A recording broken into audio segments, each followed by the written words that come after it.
Good morning, very good morning to all. And, and there is a very interesting topic that has got me to this YouTube video. Yesterday, and before I begin this video, I'm sorry for being so infrequent, for being so irregular with my uploads. There is a lot happening in my life these days, and I would not promise, but I would look to be a little more frequent, little more regular with my videos.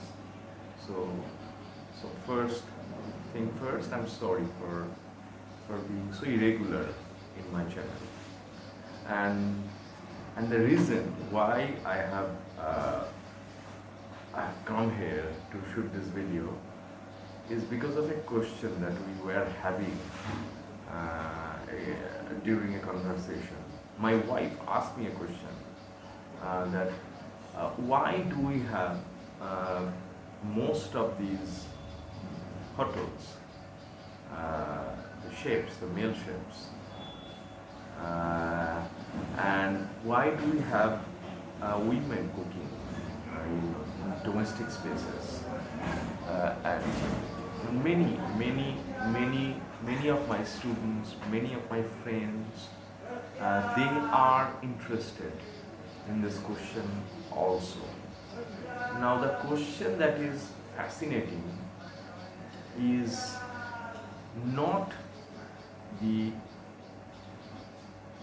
gender alone, but also the space as well. Now there are two topics that need to be addressed, as the gender is the first topic, because there are very few female chefs working in hotels, and there are very few male cooks doing their chores in domestic spaces. So why? Is there a template? Is there a pattern? If there is a template and there is a pattern, then what is that pattern? Now, the first wave feminism, they went ahead and said that we want voting rights, we want rights for our public spaces. So basically, the politics of space continued throughout the first wave. So now the women are part of the public life as much as men are or have been. Now in the second wave feminism, what happened is that in the second wave feminism, now women feel that the danger is not over. There is danger even within their household, even within their bedroom, even in their bed. So women feel that they need to go out and be a part of public life. Now they come back home and they now are having to do the double shift. So it's as if you have chosen to go outside. Now you go outside, do your duty, and come back and manage the household. So somehow the working women are being penalized and made to do double shift. Now, because of this, women have started working on this in the second wave, that even in domestic space, particularly the areas like marital rape, particularly the areas like child care, particularly the areas like shared domestic chores, these are the areas that began to be addressed in the second wave feminism. So the politics of space that began in the first wave sort of continued through the second wave. So the first wave and second wave feminism, if I am asked to explain that, then I would say that this is something that can be theoretically defined as a politics of space. So the first wave feminism and the second wave feminism, they are part of the politics of space.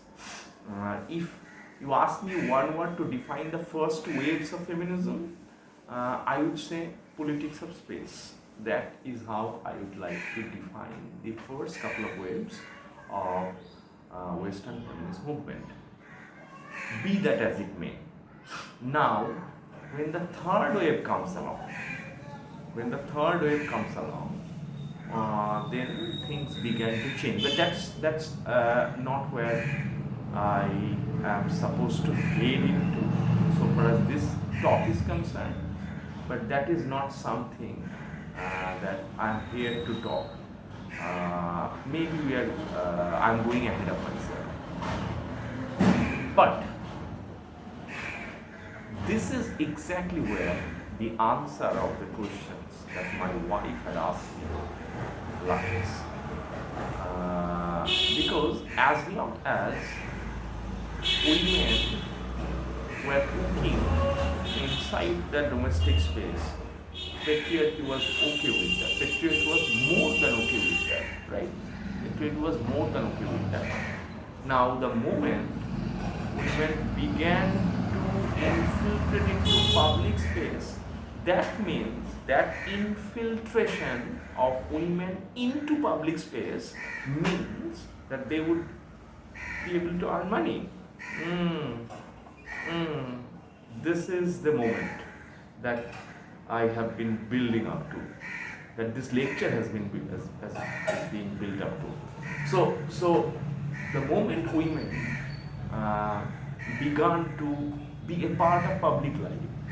Suppose you are cooking, you are a very good cook, now you have opened your own restaurant, or now you have opened your own eatery, now you have opened your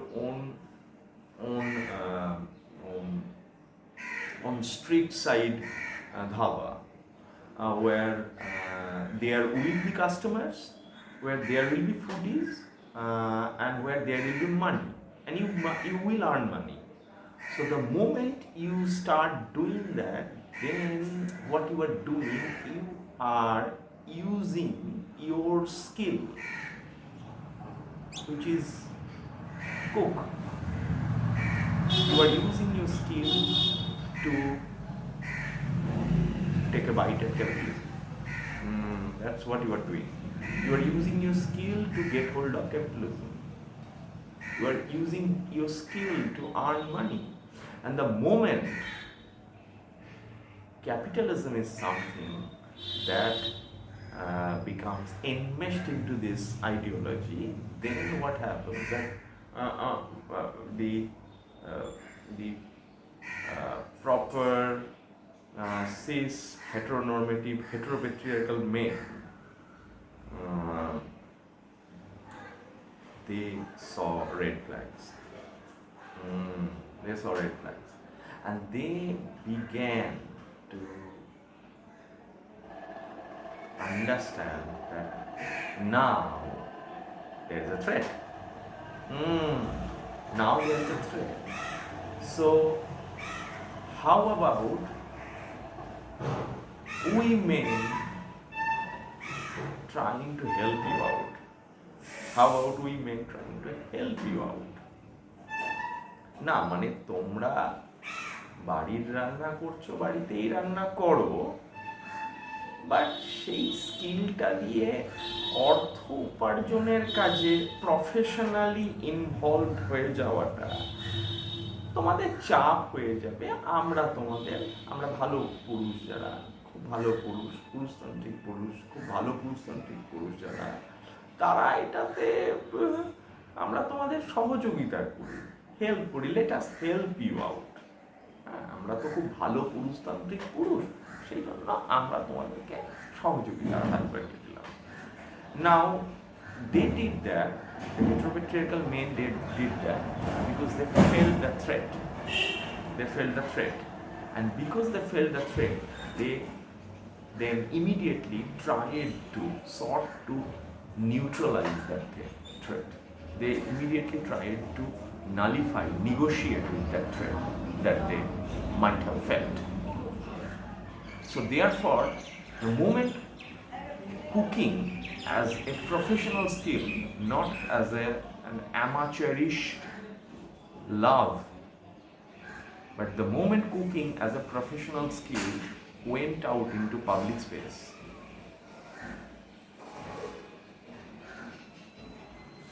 men, heteropatriarchal men, the beautiful heteropatriarchal men began to take over. They had to take over. Patriarchy would immediately recommend them to take over because that is something that they cannot afford to sleep. So therefore, it boils down to a lot of critical issues that second-wave feminism asks.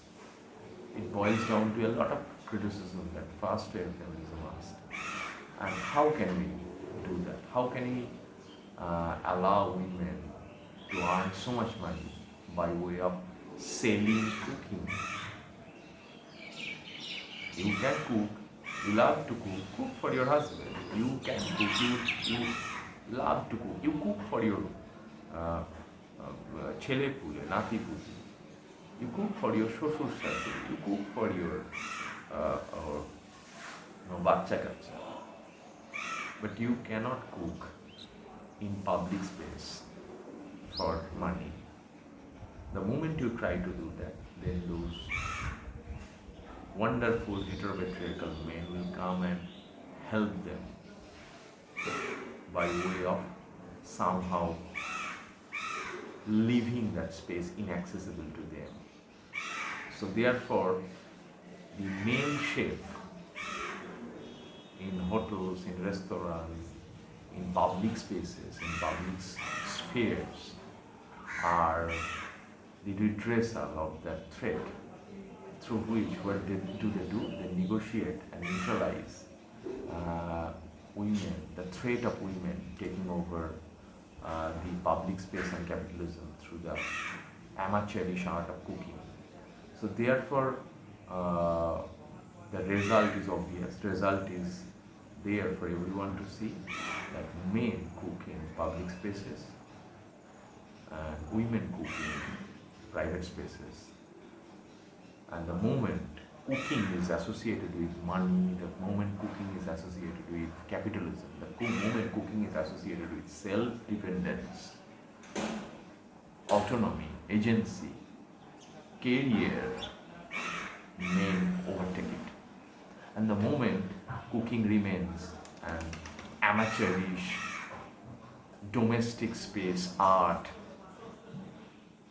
women are relegated to it, women are left to it. So this politics of space, something that first-wave feminism and second-wave feminism have always been worried about, continues to run in the politics of men cooking in public spaces as chef and women cooking as mother, as wife, as sister, as daughter in home. Home, sweet home. Are you at home? At home? Ask yourself this question. And by the way, I am going to end this video with a dedicated annexure. That is, I am going to dedicate this video to Pooja, my wife, who had asked me this question, and that has got me thinking, and that has got me shooting this video, that has got me uploading this video in YouTube. So the fact that I am uploading this YouTube video in my YouTube channel owes everything to Pooja, my wife. Thank you, Pooja, for making me ponder over this very sensitive but very important discussion. And secondly, thank you for my subscribers for being patient with their subscription. And I will try to be more regular, and I will try to upload.